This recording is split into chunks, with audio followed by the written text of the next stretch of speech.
L'ancien Premier ministre du Qatar, Ahmed Ben Jassim, réaffirme à nouveau son travail malveillant et sa trahison à des frères arabes, en promouvant les mollahs iraniens et en demandant que les États arabes coexistent pacifiquement avec cette entité terroriste.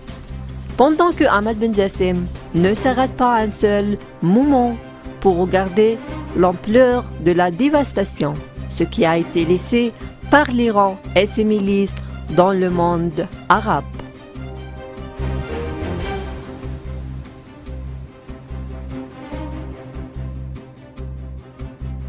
Ahmed Ben Jassim, qui a participé avec Ahmed Ben Khalifa au prélude à la présence iranienne sur le territoire de Doha, travaille à promouvoir l'Iran et se vanter de ses relations avec Doha. Il a appelé le reste des pays arabes, en particulier le Golfe, à progresser sur les traces du Qatar dans ses relations avec l'Iran.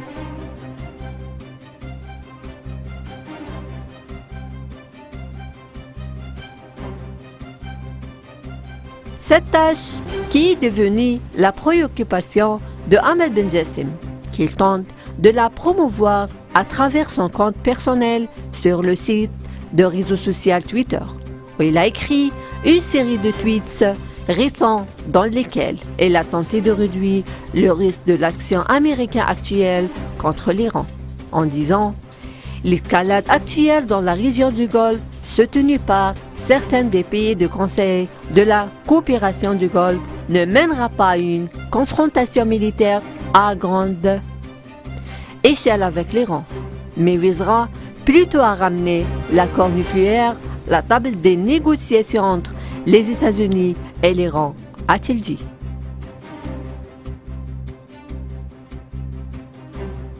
Ahmed Ben Jassim a non seulement réduit les risques d'une action américaine contre l'Iran, mais il a également affecté le système arabe en déclarant « Malheureusement, certains pays du Conseil de la coopération du Golfe rêvent d'une défaite militaire en Iran, comme il avait rêvé avant de signer l'accord dont les États-Unis se sont retirés.